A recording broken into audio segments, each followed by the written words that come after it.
Every single day, people walk into my office convinced they're doing everything right. They walk consistently, 30 minutes, sometimes more, and yet they come to me with knee pain, chronic fatigue, numbness in their legs, and a general feeling of getting worse, not better. The first question I ask is always the same: how exactly are you walking? And that's where things get interesting, because the problem almost never is that people walk too little. The problem is that they walk wrong. And wrong walking isn't just wasted effort. It actively destroys your joints, wrecks your posture, overloads your cardiovascular system, and drives chronic inflammation through your tissues. 15 years of clinical practice. I see this picture over and over again. Subscribe and hit like right now. What you're about to hear, nobody is going to tell you at your next appointment. The system profits when you stay sick, not when you get well. Help Dr. Adrian Vale reach 100,000 subscribers. Every single one counts. So, let's start with the foundation. Why is walking after 50 not just a pleasant stroll, but a genuine medical necessity? Because after 50, your body launches an entire cascade of physiological changes. They are predictable, they are measurable, and you cannot afford to ignore them. The first change, muscle mass begins to disappear. This process has a name: sarcopenia. That means the gradual age-related loss of muscle tissue. After 50, you lose roughly 1 to 2% of your total muscle mass every single year. That sounds manageable on paper, but over 10 years, that's a loss of 15 to 20% of your total muscle. And muscle is not just about strength. Muscle stabilizes your joints. Muscle regulates your blood sugar, the amount of glucose circulating in your bloodstream. Muscle holds your posture upright. Muscle gives you balance when you walk. Lose enough of it, and everything downstream starts to fall apart. The second change, your joints stiffen. Cartilage, the smooth cushioning tissue at the end of your bones, has no blood supply of its own. It gets its nutrition exclusively through movement. When you load a joint and move it, synovial fluid, that's the lubricating fluid inside the joint, gets pushed into the cartilage and delivers the nutrients it needs to stay healthy. Without regular movement, cartilage literally starves. It thins out. It loses elasticity. Eventually, it begins to break down. That breakdown is what we call osteoarthritis. And it is not inevitable, but you can absolutely accelerate it with the wrong habits. The third change, your metabolism slows down. Your basal metabolic rate, that's the number of calories your body burns just to keep itself alive at rest, drops by roughly 2 to 3% every 10 years after 50. That means the exact same lifestyle that kept your weight stable at 30 will cause you to gain weight at 55. Not because you changed anything, because your body changed. The fourth change, circulation becomes less efficient. Your blood vessel walls gradually lose elasticity. Your heart pumps with slightly less power. Peripheral circulation, meaning blood flow to the legs, the feet, the small vessels, deteriorates. This is exactly why so many people over 50 notice cold feet, nighttime leg cramps, and a heavy, tired feeling in their lower legs by the end of the day. And here is the critical point. Walking works on all 4 of those systems at once. It activates muscle. It triggers cartilage nutrition through movement. It accelerates metabolism. It improves circulation.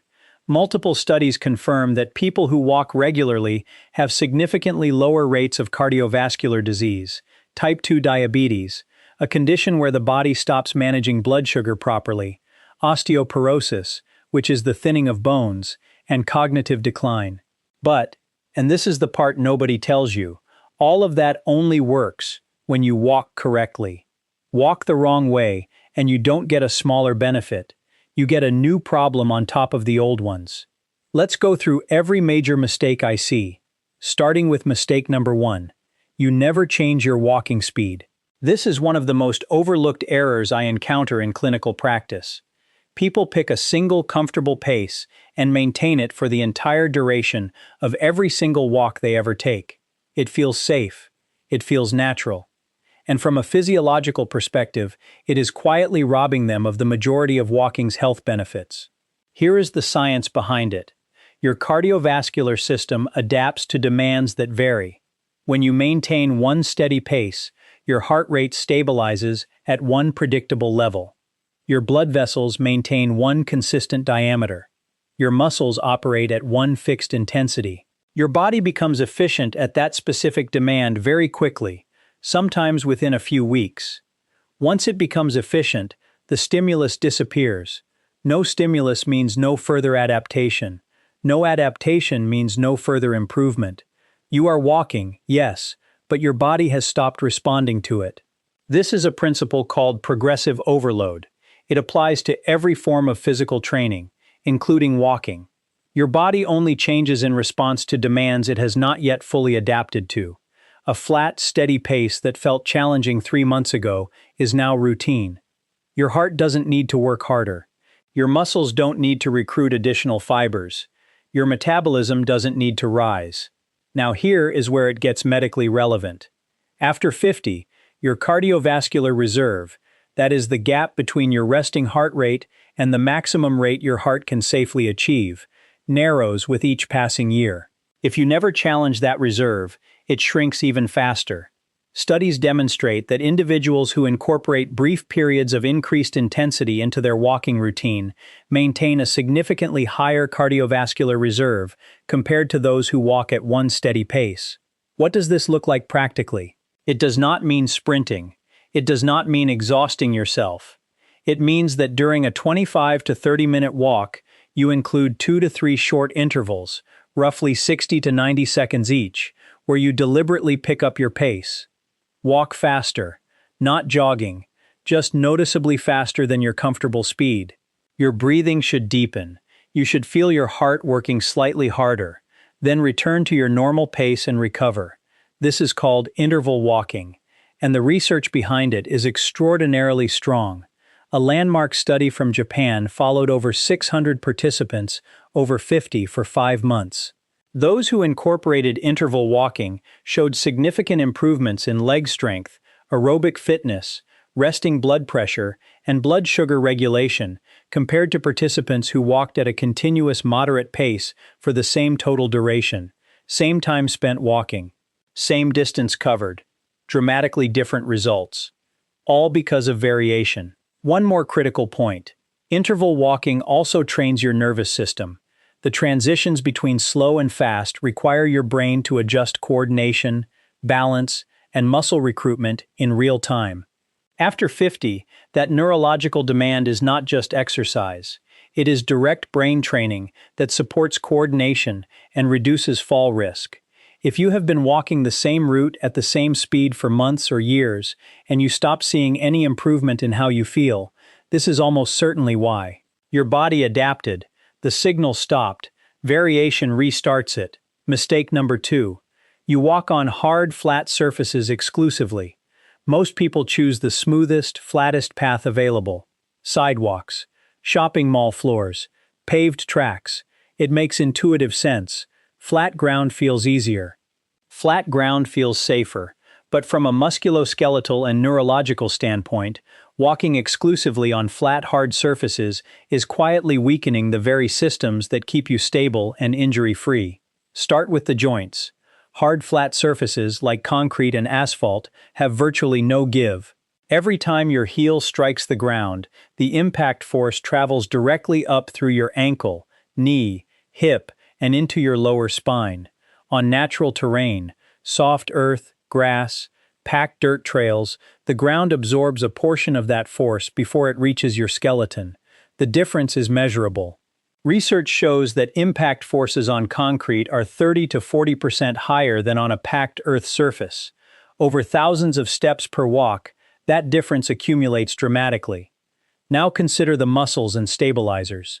When you walk on a perfectly flat surface, the small stabilizing muscles around your ankles, knees, and hips barely activate. They don't need to. The surface is predictable. There are no angle changes, no subtle shifts in terrain. Those stabilizer muscles, the ones responsible for keeping you upright when you step on something uneven, begin to weaken from disuse. This is precisely why people fall, not because they are too old or too weak in a general sense, but because the specific muscles responsible for catching unexpected balance shifts have atrophied from years of walking on perfectly flat terrain. Your proprioceptive system will fall, not because they are too old or too weak in a general sense, but because the specific muscles responsible for catching unexpected balance shifts have atrophied from years of walking on perfectly flat terrain. Your proprioceptive system, the network of sensors in your joints and muscles that tells your brain exactly where your body is in space, also requires varied input to stay sharp. On flat, predictable ground, that system receives minimal stimulation. It gradually becomes less responsive. When you then encounter an unexpected surface change, a loose paving stone, a curb you misjudged, an icy patch, your body reacts too slowly. What should you do? Incorporate natural terrain into your walking routine at least twice per week. A park with grass paths, a packed earth trail, an unpaved walking path. You do not need a mountain trail or a rocky hillside, simply a surface that is not perfectly uniform. If natural terrain is not available to you, even walking on grass alongside a paved path for portions of your walk makes a meaningful difference. The uneven surface forces your stabilizer muscles to activate. It forces your proprioceptive system to process new information. It forces your brain to recalculate balance with every step. One additional benefit that is rarely discussed: walking on softer natural surfaces reduces the cumulative inflammatory load on your joints. Chronic low-grade inflammation in the knee and hip joints, driven by repetitive high-impact loading, is one of the primary accelerators of osteoarthritis after 50. Reducing that impact even partially, even for a few walks per week, slows the progression meaningfully. Mistake number 3. You hold your breath or breathe through your mouth. This mistake is invisible. People don't realize they're doing it, but when I ask patients to pay attention to their breathing while they walk, roughly 70% of them discover they are either holding their breath periodically, breathing in shallow, rapid bursts through their mouth, or breathing exclusively with their upper chest, while their abdomen stays completely still. All three patterns are harmful. Let me explain why. Your body operates on a very precise oxygen and carbon dioxide balance.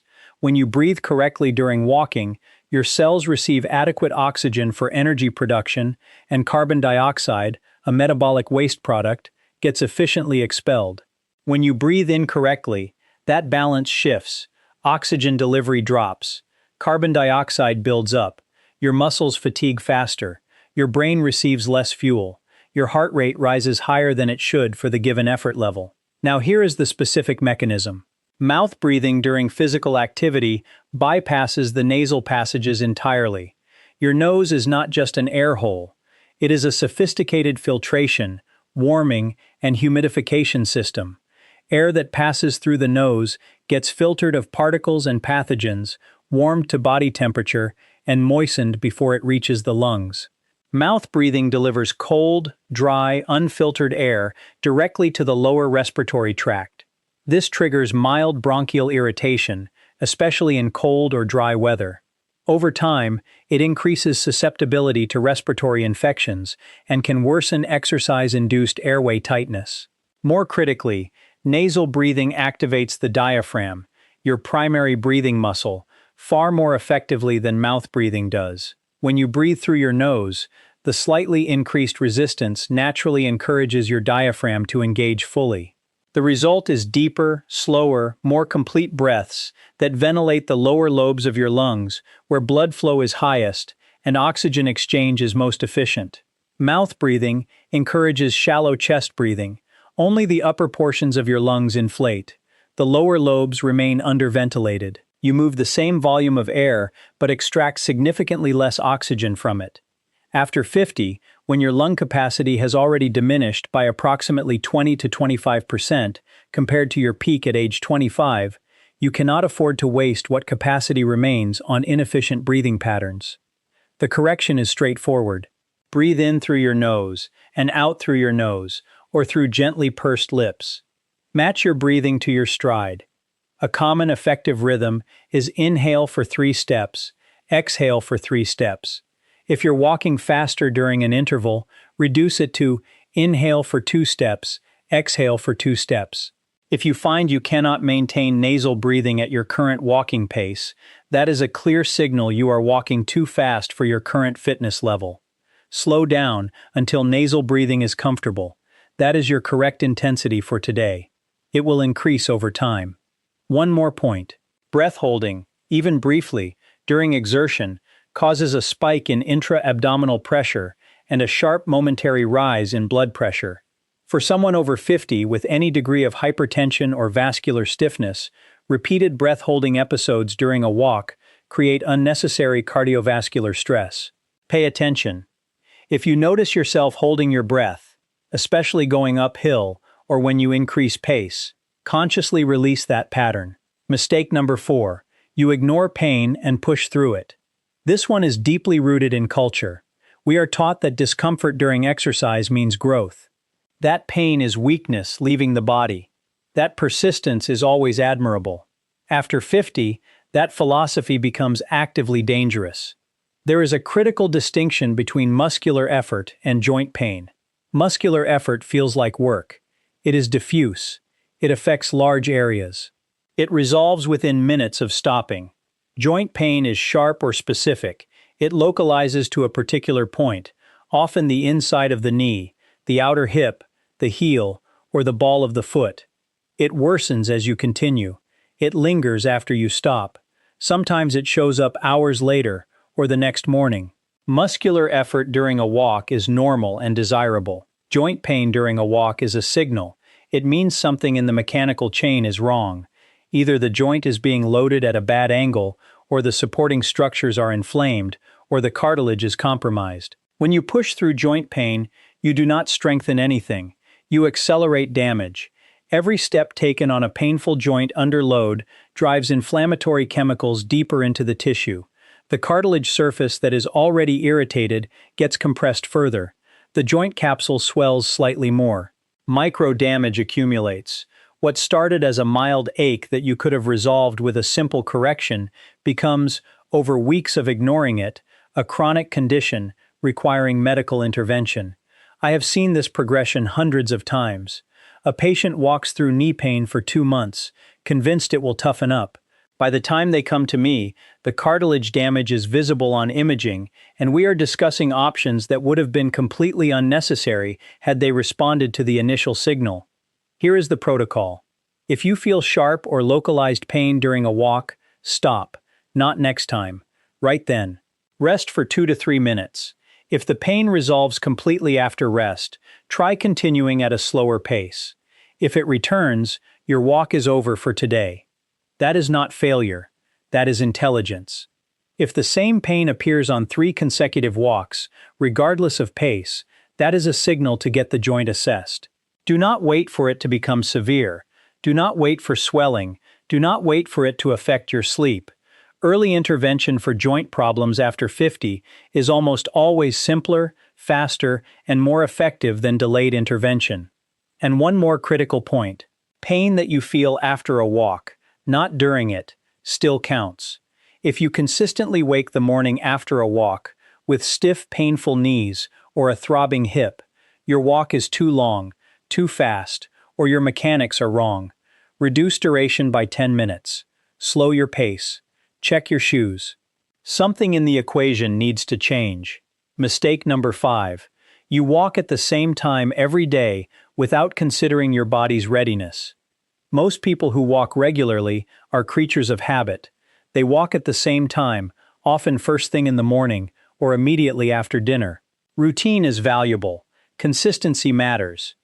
But blind consistency without attention to your body's actual state on a given day is a mistake. Here is what I mean. After 50, recovery capacity varies from day to day, far more than it did at 30. Sleep quality, hydration status, stress levels, what you ate, how physically active you were the previous day, all of these factors influence how prepared your body is for physical exertion on any given morning. If you slept poorly, your muscles recovered less overnight. Your coordination is slightly impaired. Your reaction time is slower. Your joints are stiffer because the repair processes that occur during deep sleep were cut short. Walking at your full normal pace and duration on a poorly slept night increases injury risk and produces a less effective training stimulus because your body is operating from a deficit. If you are dehydrated, which happens frequently to people over 50, because the thirst mechanism becomes less sensitive because synovial fluid production depends on adequate hydration, the solution is not to skip your walk. The solution is to modulate it. On days when you feel rested, energized, and well hydrated, walk at your full pace and full duration. Include your intervals. Challenge yourself. On days when you slept poorly or feel depleted, walk shorter and slower. 15 minutes at an easy pace. No intervals. This maintains consistency without punishing a body that is not ready for full effort. This is called auto-regulation. It is a principle that professional athletes use daily. It simply means adjusting today's effort based on today's readiness, not yesterday's plan. After 50, the gap between a well-recovered day and a poorly recovered day is enormous. Respecting that gap is not laziness.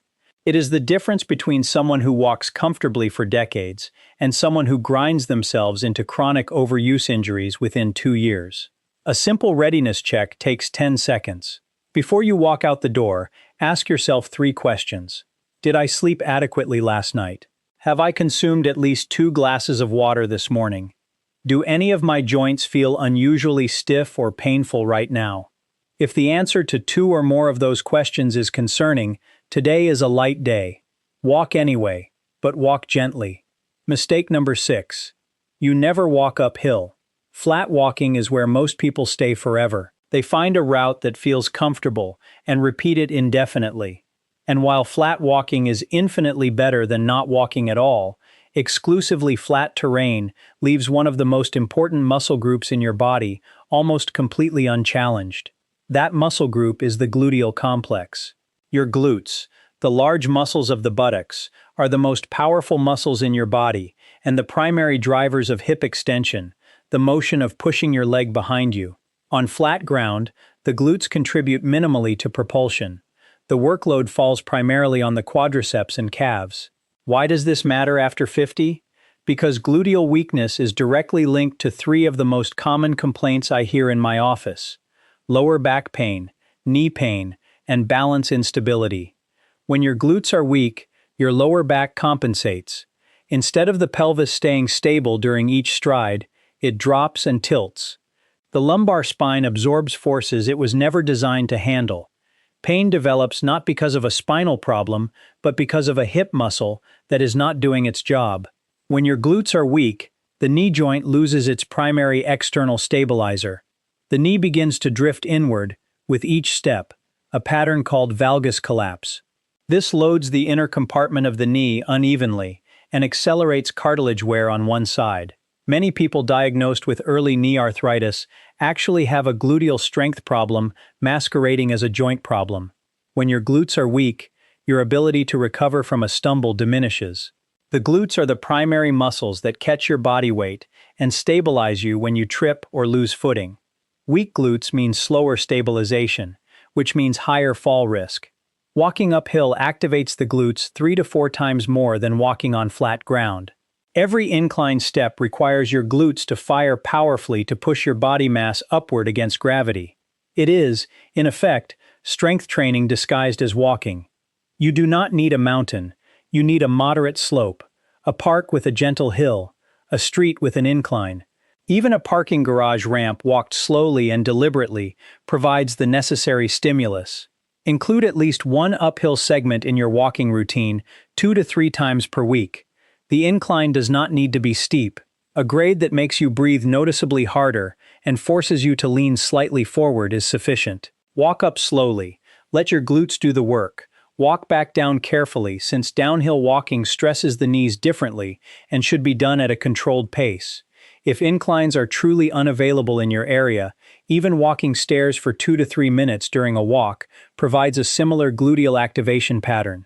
The key principle is this: your glutes need resistance they cannot get from flat ground. Give it to them regularly, and your lower back, knees, and balance will all improve as a direct consequence. Mistake number 7. You stop walking when you feel tired instead of when you plan to stop. This seems counterintuitive. Surely listening to your body is the right approach. And in some contexts it is. But there is a specific pattern I see in patients over 50 that does significant harm, and it looks like this. Someone begins a walk. At the 8 or 10-minute mark, they feel a wave of fatigue. Their legs feel heavy, their motivation drops. They think, my body is telling me to stop, so they turn around, go home, and the walk lasted 12 minutes. Here is the problem. That fatigue at the 8 to 10-minute mark is not a signal to stop. It is a normal, predictable, and temporary physiological transition point. It has a name. It is called the cardiovascular lag phase.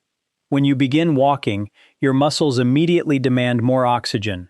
But your heart and lungs take several minutes to ramp up their output to match that demand. During this gap, your muscles operate briefly in a slight oxygen deficit. Metabolic byproducts build up. You feel heavy and tired. This feels like exhaustion, but it is not. It is simply your cardiovascular system catching up to your muscles. If you push gently past this point, within 2 to 3 minutes the feeling resolves. Your heart rate stabilizes. Oxygen delivery matches demand. The heaviness lifts. Energy returns. Experienced walkers know this feeling and walk through it without concern. Inexperienced walkers interpret it as their body telling them they have done enough, and they stop precisely at the moment when their body was about to settle into its working state. This is why so many people tell me their walks never feel good.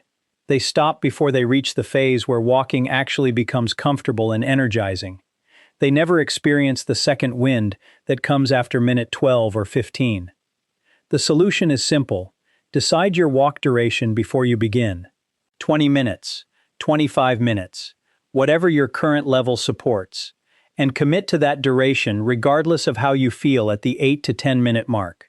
You can slow down, you can reduce pace to a crawl if necessary, but you do not stop. The exception, and this is critical, is pain.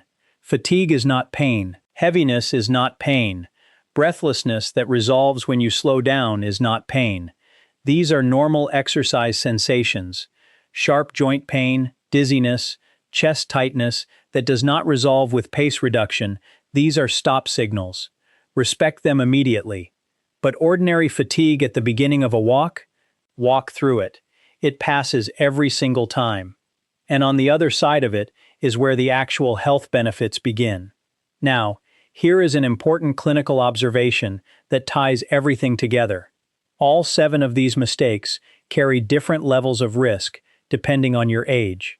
The damage caused by monotonous pacing, hard surfaces, incorrect breathing, ignored pain, blind consistency, flat-only terrain, and premature stopping is 2 to 3 times more serious after 50 than it is at 30, because the resilience of your joints, blood vessels, and muscles decreases over time. The same mistake your body forgave at 30 without consequence will generate real symptoms at 55. How old are you? Write it in the comments. I want to know which age group this material hits closest to home for, so I can focus future content on exactly where you are right now. Now, a clear practical conclusion. Here is exactly what to do after watching this. 1. Introduce speed variation. During your regular walk, include 2 to 3 intervals of 60 to 90 seconds at a noticeably faster pace. Same walk, same time. Dramatically better results for your heart and your metabolism. 2. Add natural terrain. At least twice per week, walk on grass, packed earth, or an unpaved path. Your stabilizer muscles and your proprioceptive system need varied surfaces to stay sharp. This is direct fall prevention. 3. Breathe through your nose. Match your breathing to your stride. Inhale for 3 steps, exhale for 3 steps. If you cannot maintain nasal breathing, slow your pace until you can. That is your correct intensity. 4. Respect pain signals immediately. Sharp or localized joint pain means stop, not push harder. If the same pain recurs on 3 consecutive walks, get the joint assessed. Early intervention saves months of rehabilitation later. 5. Modulate based on readiness. Check your sleep, hydration, and joint stiffness before walking out the door. Well-recovered days get full effort. Poorly recovered days get a gentler, shorter walk. Consistency with intelligence, not consistency with stubbornness. 6. Include inclines. 2 to 3 times per week, walk a route with a hill or stairs. Your glutes are the foundation of your lower back health, knee stability, and